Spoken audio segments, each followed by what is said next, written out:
अलीगढ़ प्रदेश का एक प्रमुख जनपद और महानगर है। अपनी इसकी एक पहचान है। पौराणिक काल से लेकर के देश की आजादी की लड़ाई के दौरान अग्रणी भूमिका में अलीगढ़ ने सदैव नेतृत्व प्रदान किया। आजादी के बाद अलीगढ़ ने प्रदेश में और राष्ट्रीय नेतृत्व स्तर पर भी नेतृत्व प्रदान करने के लिए सदैव अपनी भूमिका का निर्वहन किया। अलीगढ़ के विकास के लिए अलग अलग स्तर पर निरंतर प्रयास हुए। कभी बाबूजी श्री कल्याण सिंह जी के नेतृत्व में यहां के परंपरागत उद्यम को फिर से पुनर्जीवित करने के लिए ताला नगरी के रूप में उसे आगे बढ़ाने का कार्य किया गया। और आज मैं अलीगढ़ के इसी हुनर को एक मंच प्रदान करने के लिए आपके बीच में आया हूं कि विगत 8.5 वर्ष के दौरान आपने देश को बदलते हुए देखा है। यह देश आज अपनी आजादी का अमृत महोत्सव मना रहा है। आजादी के अमृत महोत्सव में भाइयों बहनों, किसी भी देश के लिए इससे गौरव की बात क्या हो सकती है कि जिस ब्रिटेन ने भारत पर 200 वर्षों तक शासन किया, आज उस ब्रिटेन को पछाड़ करके भारत दुनिया की 5वीं बड़ी अर्थव्यवस्था के रूप में दुनिया के सामने आया है।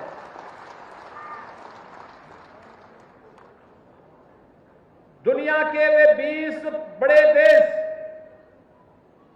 जिनका दुनिया के 80% संसाधनों पर अधिकार है, G20 के नाम पर वे जाने जाते हैं। और G20 के उन देशों का अगले 1 वर्ष तक अध्यक्षता प्रधानमंत्री मोदी जी के नेतृत्व में भारत करेगा। ये भारत की आजादी के अमृत महोत्सव में वैश्विक स्तर पर भारत की बढ़ती हुई प्रतिष्ठा का प्रमाण है। और विगत 8.5 वर्ष के दौरान बदलते हुए भारत को जीवन के प्रत्येक क्षेत्र में कार्य करने वाले नागरिकों के जीवन में हो रहे परिवर्तन को हम सबने नजदीक से अनुभव किया है। सबका साथ, सबका विकास केवल एक नारा नहीं, बल्कि भारत की एक हकीकत बनी है। हर व्यक्ति के जीवन में परिवर्तन का कारक बना है। एक एक योजना व्यक्ति के स्वावलंबन से लेकर के उसके सम्मान का प्रतीक बनी है। और आज इन्हीं सब बातों को लेकर के कि जो लोग जातिवाद के नाम पर, क्षेत्र, मत और मजहब के आधार पर सामाजिक ताने बाने को छिन्न भिन्न करते थे, देश और प्रदेश ने उन्हें दरकिनार करते हुए विकास को प्राथमिकता दी। प्रधानमंत्री मोदी जी के आह्वान पर देश के अंदर और प्रदेश के अंदर निरंतर परिवर्तन का वाहक बन करके डबल इंजन की सरकार दी। डबल इंजन की सरकार ने भी आपके सम्मान की रक्षा और आपकी सुरक्षा का बेहतर माहौल देने का कार्य किया है। और भाइयों बहनों, आज वही आह्वान करने के लिए मैं आपके बीच में आया हूं। विकास एक निरंतर चलने वाली प्रक्रिया है। यहां पे भी हमारे सांसद श्री सतीश गौतम जी कार्यों को गिना रहे थे। उन्होंने अपने कार्यों की एक लंबी फेहरिस्त आपके सामने दी कि अलीगढ़ में राजा महेंद्र प्रताप सिंह जैसे महान स्वतंत्रता संग्राम सेनानी के नाम पर एक विश्वविद्यालय की स्थापना हो रही है। इसी अलीगढ़ के अंदर यहां पर ट्रांसपोर्ट नगर की स्थापना हो रही है। स्मार्ट सिटी मिशन के अंतर्गत अलीगढ़ आज एक नए रूप में देश के सामने है। डिफेंस कॉरिडोर की स्थापना यहां पर की जा रही है, जिसके माध्यम से यहां के उद्यमियों को अपने वैश्विक स्तर पर पहुंचाने में मदद मिलेगी। और भाइयों बहनों, उन्हीं सब कार्यों के लिए आज एक बार फिर से मैं आपके बीच यहां पर आया हूं आपसे कहने के लिए, विगत 8 वर्ष में बदलते हुए भारत को, पिछले 5.5 वर्ष के अंदर बदलते हुए उत्तर प्रदेश को आपने देखा है। आज उत्तर प्रदेश की कानून व्यवस्था तो देश के लिए को नजीर बनी हुई है। हर व्यक्ति जहां भी हम जाते हैं, लोग इस बात को कहते हैं कि आखिर उत्तर प्रदेश ने आज दंगा मुक्त प्रदेश बन करके देश के सामने और दुनिया के सामने एक नजीर प्रस्तुत की है। कहां 2012 से 17 के बीच में प्रदेश के अंदर दंगों का एक लंबी श्रृंखला खड़ी हुई थी। 700 से अधिक छोटे बड़े दंगे हुए थे। महीनों महीनों कर्फ्यू रहता था। लेकिन भाइयों बहनों, आज कर्फ्यू समाप्त। आज कर्फ्यू नहीं, दंगे नहीं, दंगाई नहीं। जिन दंगों को शासन का सरपरस्ती प्राप्त होती थी, वे दंगाई आज दंगा करना भूल गए। आज उनमें से बहुत सारे लोगों ने तो अपनी आजीविका के लिए अब ठेला लगाना प्रारंभ कर दिया और आसानी से अपनी आजीविका को आगे बढ़ा रहे हैं। अब अपराध से तौबा कर लिया, आगजनी से तौबा कर लिया। ये नया प्रदेश है जो मेहनत से हर व्यक्ति को सम्मान के साथ जीने का अधिकार तो देता है, लेकिन जबरन किसी गरीब, किसी निरीह, किसी व्यापारी और किसी राह चलते हुए राहगीर को या किसी बहन बेटी को के साथ अगर किसी ने दुस्साहस करने का प्रयास किया तो आज उसका जीना हराम जरूर कर देते हैं। और यही तो नया उत्तर प्रदेश है। आज नए उत्तर प्रदेश में आस्था का सम्मान भी है। इंफ्रास्ट्रक्चर डेवलपमेंट के बड़े बड़े कार्य हो रहे हैं। देश का सबसे बड़ा एयरपोर्ट यहीं पे जेवर में बन रहा है और देश का सबसे बड़ा एक्सप्रेसवे, गंगा एक्सप्रेसवे भी यहीं से होकर के जा रहा है। भाइयों बहनों, स्मार्ट सिटी मिशन के अंतर्गत याद करिए, इससे पहले हमारे नगरीय क्षेत्रों में स्वच्छता की क्या स्थिति होती थी? गंदगी होती थी, कूड़ा जगह जगह गिरा रहता था। कोई आता था, देख करके वह बड़ा खराब संदेश लेकर जाता था। लेकिन पहले से काफी सुधार हुआ है। अगर पिछली बार अलीगढ़ में भारतीय जनता पार्टी का बोर्ड बना होता तो अलीगढ़ में भी भाइयों बहनों स्वच्छता की रैंकिंग में वैसे ही स्थान अलीगढ़ को भी प्राप्त होता जैसे गाजियाबाद को प्राप्त हो गया, लखनऊ को, वाराणसी को, गोरखपुर को प्राप्त हो गया, आगरा को प्राप्त हो गया। ऐसे ही रैंकिंग में हम भी अलीगढ़ को भी आगे बढ़ा सकते थे। कार्य हुआ, लेकिन उसके साथ एक टीम वर्क कार्य करती है। आज प्रदेश और केंद्र में एक विचारधारा की सरकार है तो योजनाओं को आसानी से लाने में मदद मिल जाती है। हमने योजनाओं में तो भेदभाव नहीं किया। कोरोना कालखंड आपके सामने उदाहरण है। कोई भी बीमार रहा होगा, फ्री टेस्ट सबका है। उसकी जाति, उसका मत, उसका मजहब, उसका क्षेत्र, उसका भाषा नहीं देखी गई। कोई व्यक्ति रहा हो, उस व्यक्ति को फ्री में उपचार की सुविधा दी गई, उसको फ्री में वैक्सीन दिया गया, फ्री में राशन की सुविधा दी गई और हर पात्र व्यक्ति को आवास की सुविधा भी उपलब्ध करवाने का कार्य किया। प्रधानमंत्री आवास योजना हो या मुख्यमंत्री आवास योजना, उज्ज्वला योजना के रसोई गैस के कनेक्शन हो या फिर घर में सौभाग्य योजना के अंतर्गत दी जाने वाले विद्युत के फ्री में कनेक्शन की सुविधा, आयुष्मान भारत का कार्ड हो या स्ट्रीट वेंडर को ब्याज फ्री लोन की सुविधा, पीएम स्वनिधि योजना के अंतर्गत, स्वामित्व योजना के अंतर्गत जहां पे घर है उस गांव में उस जमीन का मालिकाना अधिकार भी देने का कार्य कोई कर रहा है जो डबल इंजन की सरकार कर रही है। और इसलिए भाइयों बहनों, मैं आज आप सभी प्रबुद्ध जनों से यही अपील करने के लिए आया हूं।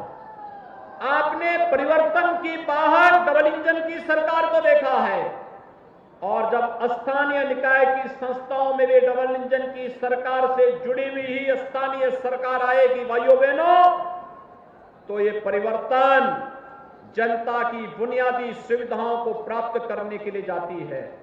खासतौर पर सड़क है, बिजली है, स्वच्छता का है, स्ट्रीट लाइट का है। आज आप देख रहे होंगे 2017 के पहले जितनी भी स्ट्रीट लाइट होती थी बेतरतीब हेलोजन लगे रहते थे, कभी चल रहा है कभी नहीं चल रहा है। आज आप जाइए किसी भी महानगर के अंदर, उत्तर प्रदेश के अंदर, पिछली सरकारों ने तो बिजली देनी बंद कर दी थी, इसलिए उनके लिए स्ट्रीट लाइट का कोई महत्व ही नहीं था, क्योंकि जब बिजली नहीं आएगी तो लाइट जलेगी कैसे। वे बिजली नहीं देते थे, लाइट जलती नहीं थी, इसलिए उनको पता ही नहीं था कि ये सब एक जैसी लाइट लग जाएगी तो इसका प्रभाव होगा। लेकिन भाइयों बहनों, आज आपने देखा होगा एलईडी स्ट्रीट लाइट एक जैसी कलर की, दुधिया कलर की आपको पूरे महानगर के अंदर, पूरे प्रदेश के अंदर आपको देखने को मिल जाएगा। और अब केवल बड़े बड़े महानगर ही नहीं, छोटे छोटे नगरों में भी और गांवों में भी एलईडी स्ट्रीट लाइट दिखाई दे रही है। इसकी सबसे बड़ी बात क्या है, इसमें न केंद्र को पैसा देना पड़ा, न राज्य को पैसा देना पड़ा, न स्थानीय निकाय की संस्था को पैसा देना पड़ा। ये बिजली की जो बचत हुई हैलोजन से, उस पैसे से, बचत पैसे से ये लाइट लगी हुई है। यानी आम के आम और गुठली के भी दाम। यही है, हम पैसे बचत भी करते हैं, जनता को बेहतर सुविधा भी देते हैं। और यही तो कार्य है जो स्मार्ट सिटी मिशन के अंतर्गत हम नगरीय क्षेत्रों में एलईडी स्ट्रीट लाइट के माध्यम से जो कार्य हुआ। पटरी व्यवसायियों को कोई पूछता ही नहीं था। पहली बार पीएम स्वनिधि बनी, प्रधानमंत्री मोदी जी ने देश के अंदर 1 करोड़ से अधिक पटरी व्यवसायियों के हितों के लिए पीएम स्वनिधि योजना के अंतर्गत ब्याज फ्री लोन की सुविधा दी और डिजिटल पेमेंट के साथ उन्हें जोड़ करके उनके जीवन को बेहतर बनाने का कार्य किया। कोई सोचता था गरीबों के लिए आवास मिलेगा? अब तक हम उत्तर प्रदेश में ग्रामीण और शहरी क्षेत्र में 45 लाख गरीबों को हम आवास उपलब्ध करा चुके हैं। 2 करोड़ 70 लाख गरीबों को शौचालय उपलब्ध करवा चुके हैं। और भाइयों बहनों, अभी आपने कल परसों पढ़ा होगा 8,62,000 से अधिक आवास फिर से आ गए हैं, जिसे हम गरीबों को वितरण करने जा रहे हैं। यानी हर गरीब को सिर ढकने के लिए छत उपलब्ध कराने का पुख्ता व्यवस्था ये भी किया गया है। 2 करोड़ युवाओं के लिए स्मार्टफोन और टैबलेट उपलब्ध करवाए जा रहे हैं। ये नौजवानों को उत्तर प्रदेश के जो सिटी ही स्मार्ट नहीं होगी, हमारा युवा भी स्मार्ट होगा। और उस युवा स्मार्ट नौजवान के लिए टैबलेट और स्मार्टफोन की व्यवस्था के साथ साथ उसके कैरियर काउंसलिंग के लिए भी व्यवस्थाएं की जा रही हैं। अभ्युदय कोचिंग की व्यवस्था हर एक जनपद के अंदर फ्री में, और इस बार तो अभ्युदय कोचिंग में उत्तर प्रदेश पीसीएस की जो परीक्षा संपन्न हुई उसमें 43 नौजवान केवल अभ्युदय कोचिंग में जिन्होंने कोचिंग की थी वहां से वो उनका सिलेक्शन हो गया। यानी आप देख रहे होंगे आज नौकरी के लिए सिर्फ ही खानदान वसूली के लिए नहीं आ सकता है, नहीं तो पूरा खानदान, महाभारत के सभी रिश्ते निकल पड़ते थे। कहीं चाचा जाता था, कहीं भतीजा जाता था, कहीं कोई और जाता था, और पूरे प्रदेश में नौकरी के नाम पर वसूली करते थे। आज भाइयों बहनों, उनकी छुट्टी। आज तो प्रदेश के नौजवान को, उत्तर प्रदेश के नौजवान को नौकरी के लिए परेशान नहीं होना पड़ता है। 5 लाख नौजवानों को सरकारी नौकरी दे चुके हैं। 1 करोड़ 61 लाख नौजवानों को प्रदेश के अंदर सुरक्षा और कानून व्यवस्था की बेहतर स्थिति के माध्यम से जो निवेश हुआ है उसके माध्यम से नौकरी और रोजगार उपलब्ध कराया गया है। और बैंकों के साथ तालमेल करके 60 लाख नौजवानों और उद्यमियों को हमने प्रदेश के अंदर स्वतः रोजगार के साथ जोड़ने का काम भी किया है। ये निरंतर चल रहा है। मिशन रोजगार के अंतर्गत प्रधानमंत्री मोदी जी ने अभी परसों 71,000 नौजवानों को सरकारी नौकरी के कार्ड नियुक्ति पत्र वितरित किए। 10 लाख नौजवानों का अग्निवीर के रूप में भर्ती की प्रक्रिया चालू हो चुकी है। 10 लाख नौजवानों को हमने सरकारी नौकरी भारत सरकार देने जा रही है। अब भेदभाव नहीं, हर नौजवान को उसकी योग्यता और क्षमता के अनुरूप नौकरी देने की कार्रवाई को आगे बढ़ाया जा रहा है। और अलीगढ़ में तो इतना पोटेंशियल है, जेवर एयरपोर्ट बनेगा, ये लॉजिस्टिक हब और ट्रांसपोर्ट हब, ये आसपास का क्षेत्र बनेगा। लाखों नौजवानों को नौकरी वाला तो ये क्षेत्र अकेले बन जाएगा, लाखों नौजवानों के लिए। उसके लिए तैयारी करें और इसीलिए आज मैं आपके पास आया हूं। हम लोगों ने फरवरी में एक बड़े विराट इन्वेस्टर समिट के आयोजन को लखनऊ में आयोजित करने के लिए तैयारी प्रारंभ की है। हमारी टीमें जा रही हैं, हम उसका पोर्टल लॉन्च कर चुके हैं, कार्यक्रम की घोषणा कर चुके हैं। हमारे लिए कोई व्यक्ति निवेश करता है, वह स्कूल में हो, हॉस्पिटल में हो, कन्वेंशन सेंटर में हो, उद्योग लगाने को लेकर के हो, कहीं भी वह निवेश करता है, किसी भी कार्य में करता है, हमारे लिए वह स्वागत योग्य है। हम उसको भी सुरक्षा देंगे, उसकी पूंजी की सुरक्षा भी देंगे और भ्रष्टाचार मुक्त व्यवस्था के माध्यम से जिस प्रकार से अपराध और अपराधियों के प्रति जीरो टॉलरेंस है, वैसे ही प्रदेश में भाइयों बहनों आज के दिन पर भ्रष्टाचार और भ्रष्टाचारियों के प्रति जीरो टॉलरेंस की नीति के तहत सरकार कार्य कर रही है और उसी के लिए मैं आह्वान करने के लिए आया हूं। एक, सभी उद्यमी, सभी व्यापारी, सभी चिकित्सक, जीवन के किसी भी क्षेत्र में कार्य करने वाला कोई व्यक्ति वह निवेश के उस अनुकूल वातावरण को अपने जनपद में बनाने की तैयारी करें। अलीगढ़ में हार्डवेयर के लिए विख्यात है। इतना अच्छा हार्डवेयर का कार्य यहां पर है, केवल ताला ही नहीं बल्कि अब तो डिफेंस कॉरिडोर का एक नोड यहां बन रहा है, यहां के स्किल को देखते हुए कि यहां पर हम बड़े से बड़े सेना से जुड़े हुए किसी भी प्रकार के आयुध के लिए भी उस प्रकार के आइटम अकेले अलीगढ़ बनाने की क्षमता रखता है और उसके लिए उस प्रकार के ट्रेनिंग सेंटर को बनाने के लिए, स्किल डेवलपमेंट के सेंटर को विकसित करने के लिए या उस प्रकार के उद्यम को यहां पे लगाने के लिए आज आप सबको अपनी तैयारी करनी पड़ेगी।